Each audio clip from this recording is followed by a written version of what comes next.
Hey, hey. 1 2 1 2 1 2. Check 1 2. Hey, 1 2 1 2. Hey, 1 2 1 2. Hey.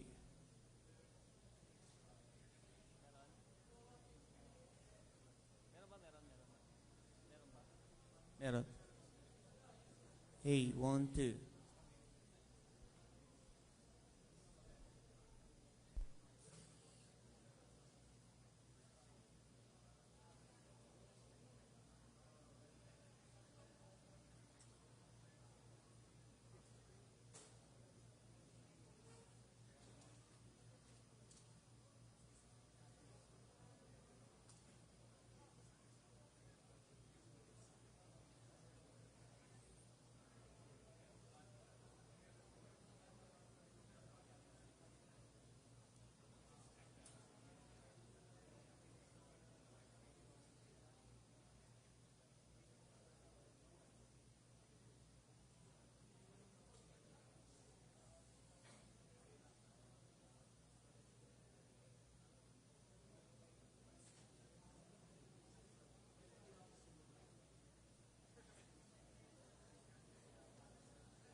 Ang ganda daw.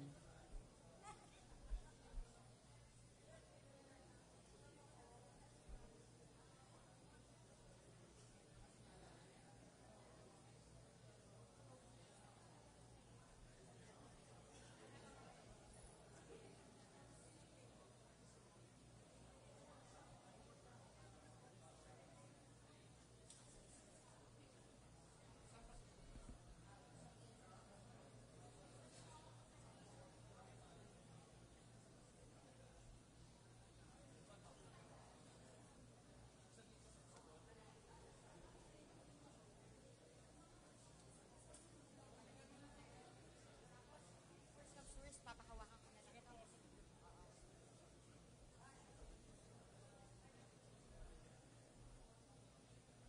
Pero ilalagay.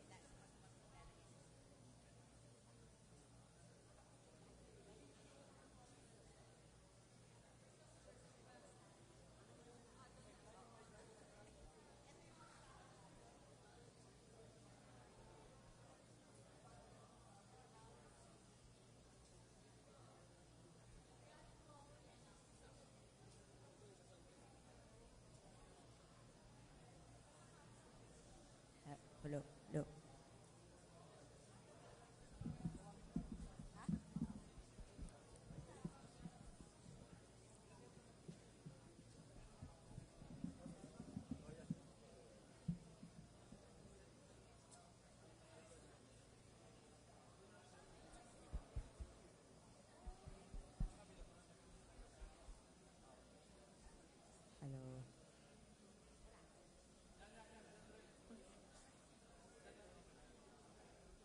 Hello.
Good afternoon, everyone. We'd like to ask all of you to take your seats and to settle down.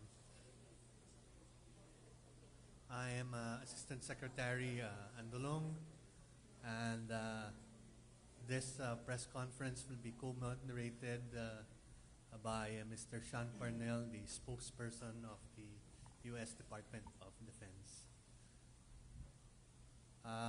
We will now have the statements from our principals to be given first by Secretary Pete Hegseth, to be followed by Secretary Gilberto Teodoro Jr. Secretary Hegseth, sir. Thank you very much. Well, good afternoon. Mr. Secretary, thank you for an incredibly productive afternoon. We're really glad to be here in Manila with Secretary Teodoro on my first trip as the Secretary of Defense in the Indo-Pacific. You know this, the audience knows this, the United States has been fighting shoulder to shoulder with the Philippines since World War II. Our partnership not only continues today, but we are doubling down on that partnership. And our ironclad alliance has never been stronger. This morning, I also had a chance to meet with President Marcos. And Secretary Teodoro and I just had as I described, very productive discussion about how to not just continue, but accelerate the progress in U.S.-Philippines alliance. We agreed on the next steps to reestablish, and that's key, reestablish deterrence in the Indo-Pacific region. These efforts build on an ongoing $500 million commitment in foreign military financing and other security assistance to support the Philippines' military modernization. First, we agreed that the United States will deploy additional advanced capabilities to the Philippines. This includes using the Nemesis anti-ship missile system and highly capable unmanned surface vehicles in exercise Balikatan this April. These systems will enable U.S. forces and the armed forces of the Philippines to train together on using advanced capabilities to defend the Philippines' sovereignty. Second, to enhance interoperability for high-end operations, we agreed to conduct bilateral Special Operation Forces training in the Batanes Islands. Did I get that right? Batanes, Islands. Special Forces training together. Third, Secretary Teodoro and I agreed to prioritize bilateral defense industrial cooperation, which is critical. So today we published a joint statement outlining our priority areas for cooperation. This includes co-producing unmanned systems and increasing combined logistics support. I was just in Guam before I came here. We can talk about big systems and advanced technologies, but if you don't have logistics support, I see the folks who run militaries and run formations, you need logistics support to actually operate and advance forward. These initiatives will help us share burdens and promote a more comprehensive partnership. We intend for these efforts to boost both of our economies and strengthen supply chain resilience. And finally, we agreed to launch a bilateral cyber campaign. We're going to work together to reduce cyber vulnerabilities across our alliance, and increasing cybersecurity will allow even more advanced operational cooperation. The challenges we face require that kind of team effort. But I'll tell you this, those aspects are just the beginning. We had our meeting this morning, we had a meeting with the President, we had a meeting in here, we had private meetings as well. I can assure you, and I can assure all those watching, this is just the beginning of what will continue to be an incredibly fruitful alliance. So together we'll encourage our other partners and allies in the region to step up their efforts and their cooperation to increase defense capabilities and strengthen deterrence. We have already set a robust agenda for the next few years. Our staff and both of us are going to remain actively engaged. It reflects the strength, as I said, of our ironclad alliance particularly in the face of communist China's aggression in the region. And our partnership demonstrates our commitment to peace and security in the Indo-Pacific. As our president, who sends his greetings, President Donald Trump talks about often and demonstrates, we will achieve peace through strength. We do not seek war, we seek peace. But those who long for peace must prepare for war. And we stand united shoulder to shoulder. So, Gibo, if I may, you can call me Pete anytime you want.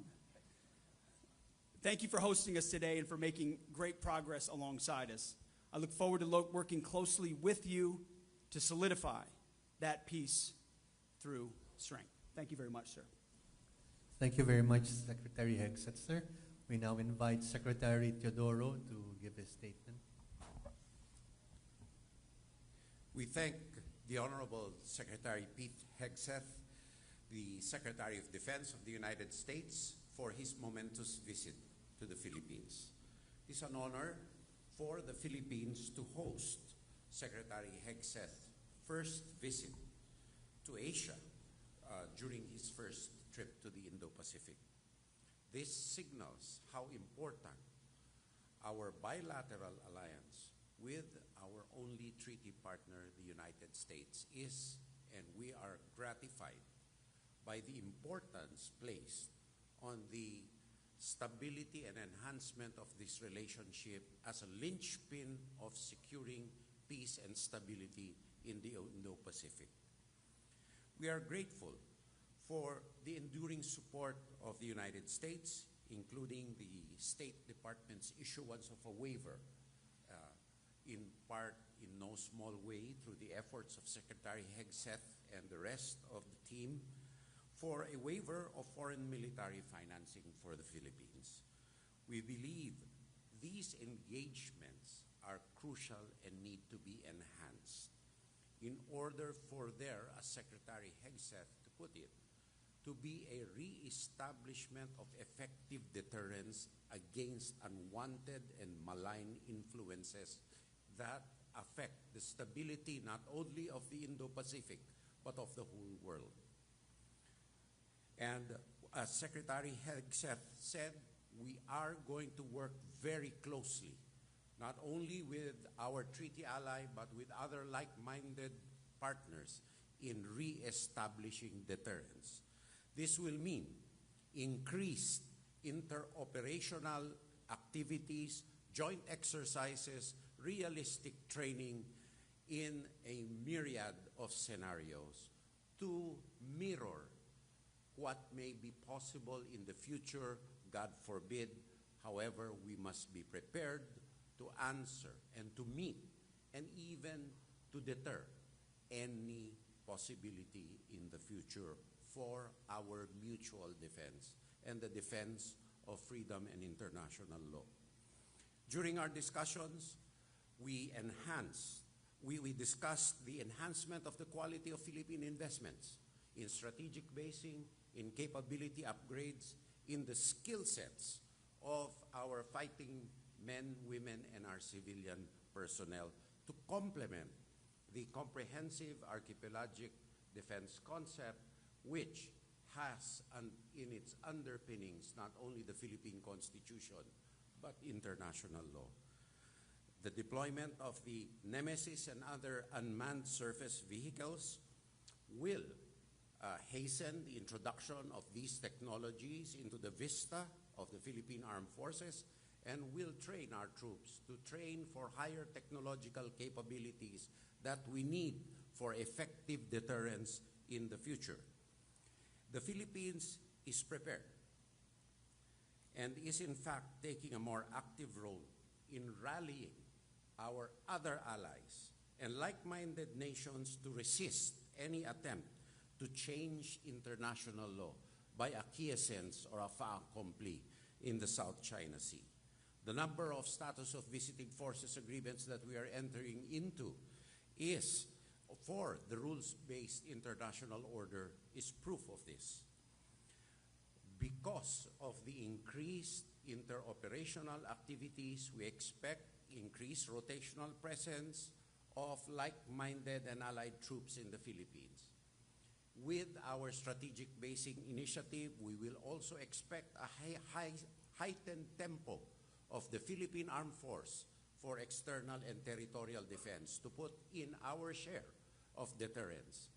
And we will also expect a hastening of our capability upgrades and our logistical support facilities to support deterrence. And deterrence comes also with synergy with humanitarian assistance and disaster response, because natural calamities hit us the hardest at this time, particularly in the Philippines, which is one of the most vulnerable countries in the world. We will enhance our current EDCA locations, and we will make improvements. Mind you, these are Philippine bases of which we have to invest in. We will enhance them for logistical support. We have talked about establishing a sustainable, effective, and business case focused defense industrial base, which suits our national interests and advances our economic, defense, and other cooperative resilience activities, which are of benefit not only to each one's economy, but on partnerships and synergies, so that there can be a multiplier effect on the enhancements to different sectors of our societies, of both our peoples. As we know, the relationship between the Philippines and the United States is not unipolar. It is multipolar. And the most important thing are people-to-people exchanges, but also commerce, defense, education, language, and the NBA.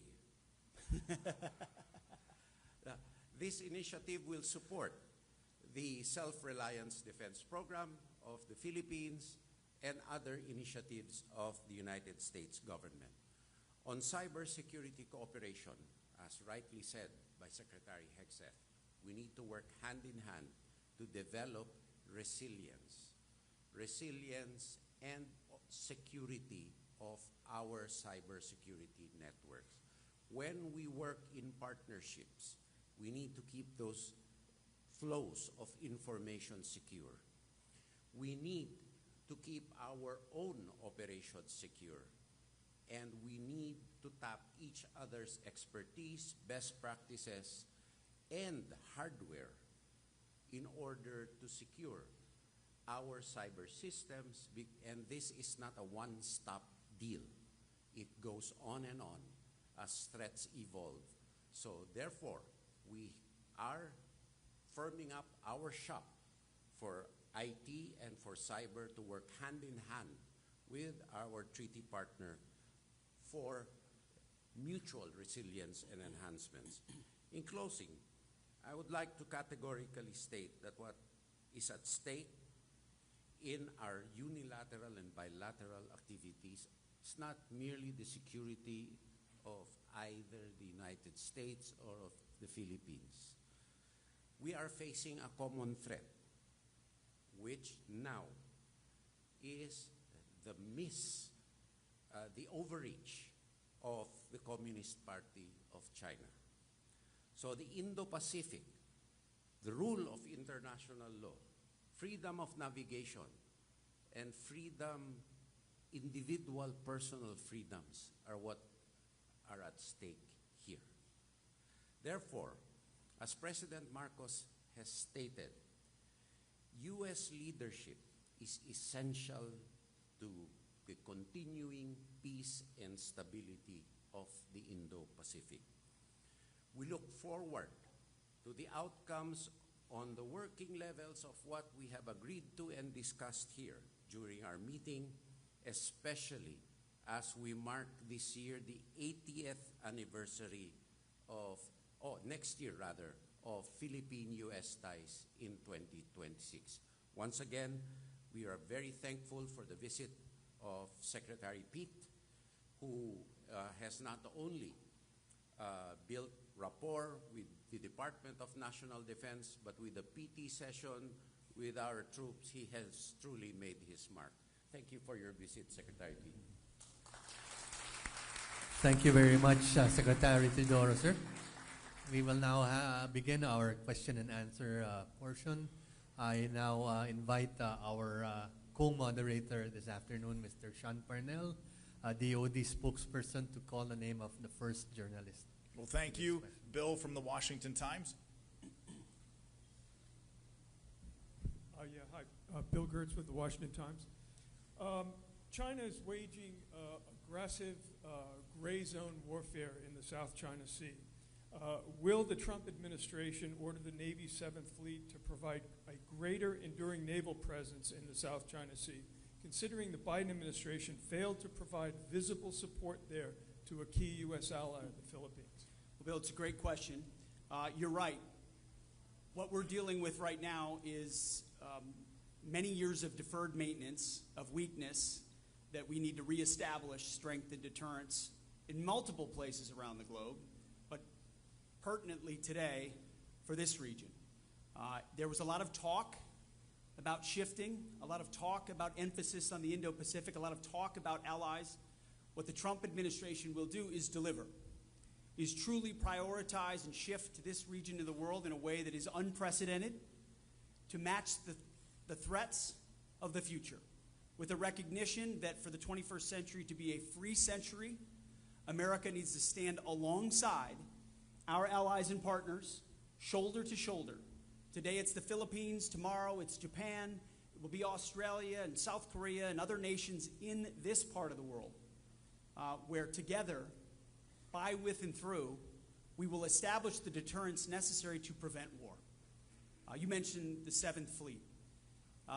It's not my job to determine where the 7th Fleet goes. I defer to Admiral Paparo and his war plans, real war plans.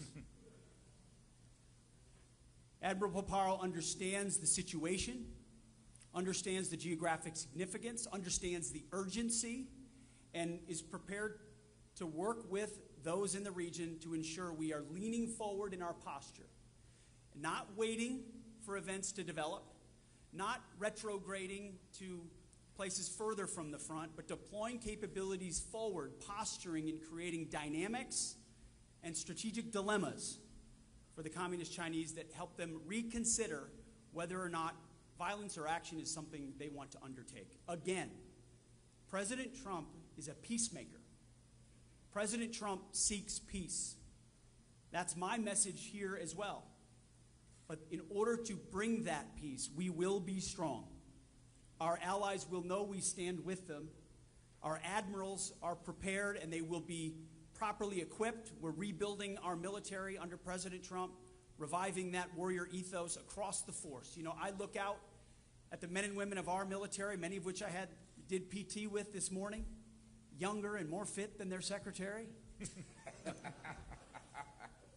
And I see mechanics, I see special operators, I see lawyers, I see fuelers, I see pilots, I see sailors, all with different jobs. But what I ultimately see are warriors in the profession of arms, here deployed forward with our allies, postured and prepared to deter war.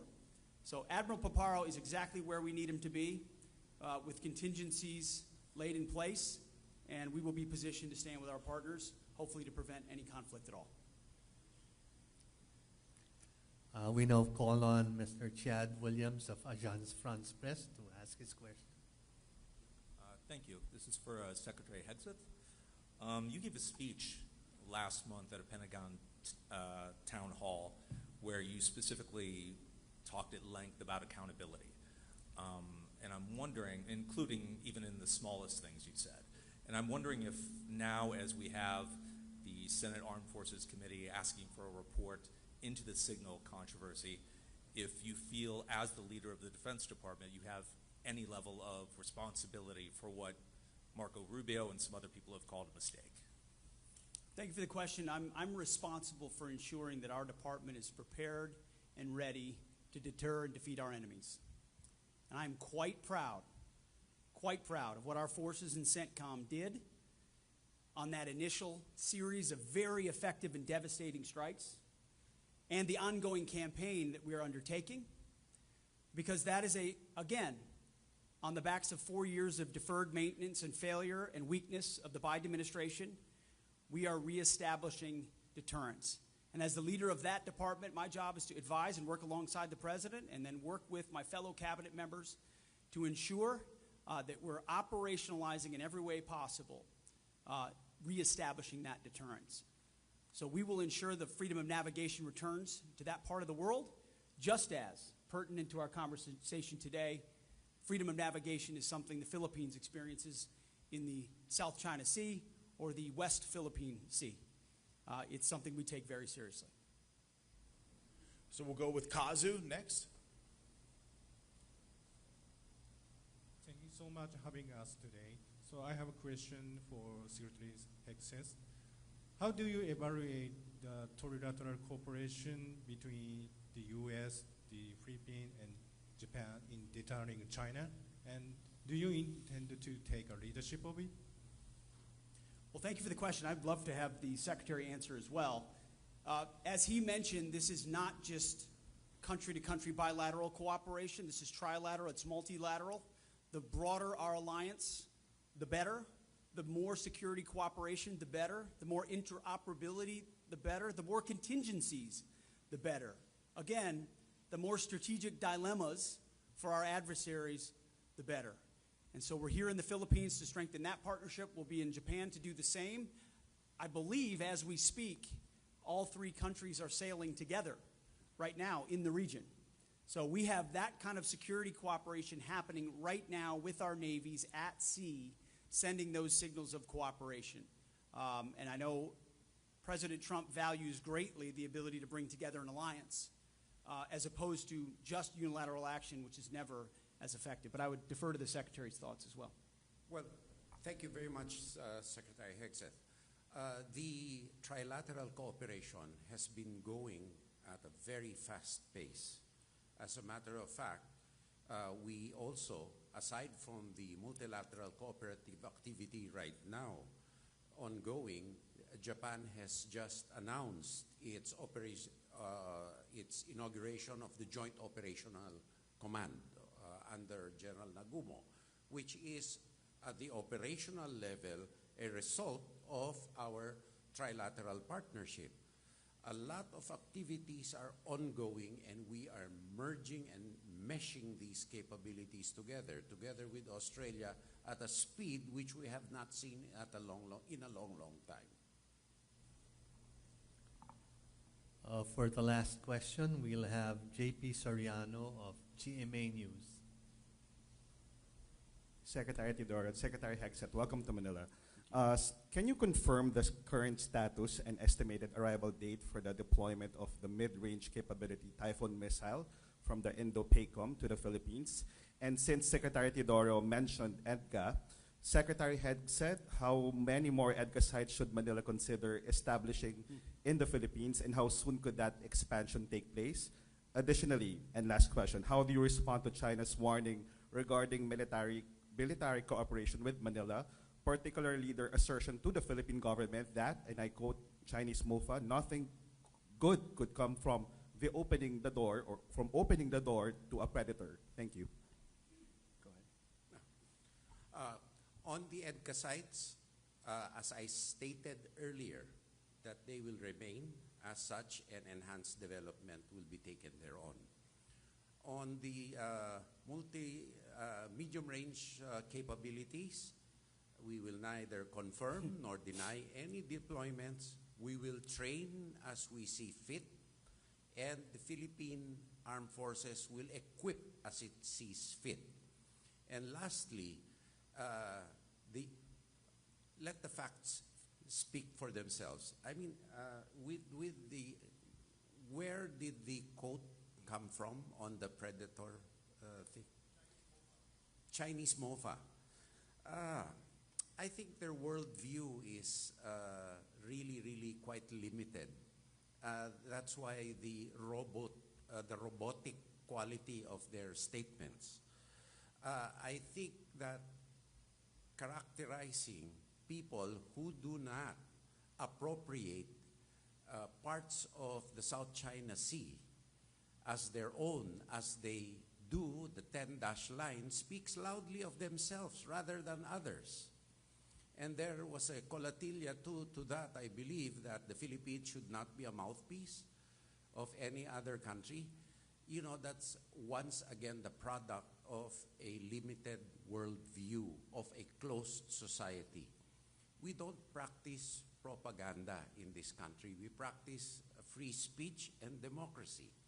So the Philippines is not a mouthpiece, unlike they themselves, who are mouthpieces of Xi Jinping thought. You know, the problem is, you will hear me, the United States will hear me, Filipinos will hear me, but 1 billion or more Chinese won't get to hear what I said. Powerful words. I will just add two things. There's a long line of countries in the past who have attempted to test U.S. resolve. We are resolved at this time, at this moment, to work with our partners, to reestablish the warrior ethos, to rebuild our military and reestablish deterrence, and come alongside our allies and partners, first and foremost, in this region. And then I also, on behalf of the American people, want to thank the people of the Philippines. I want to thank you for your friendship. I want to thank you for your partnership. I want to thank you for your love of our country and our of yours. It is a long, enduring friendship and partnership. So much so that myself and my team will be heading to the U.S. military cemetery here in the Philippines later on today. Which, shame on me, I knew there was a large one here. I didn't know it was the largest outside of the United States U.S. service member graveyard in the world. What a demonstration of the sacrifice America has been willing to make over decades, the resolve that generations of Americans have been willing to show for the cause of freedom. We don't seek intervention. President Trump has made it clear we don't seek war. We don't seek to nation build. We don't seek to use chess pieces and move them around the board. All we seek is peace. All we seek is freedom and cooperation and mutual benefit. And we find that in friends like our friends in the Philippines.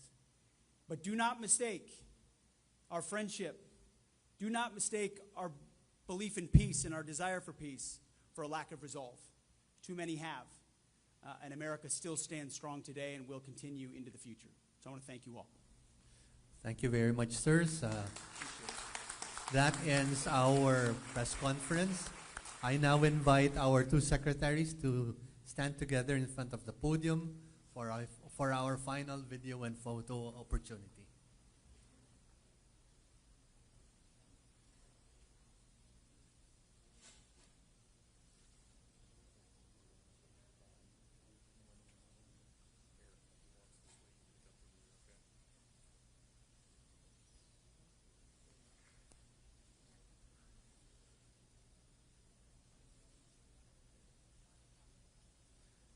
Thank you very much, sirs. I'd like to ask everyone to kindly stay in their seats until our two principals have left the venue, along with the entourages, please.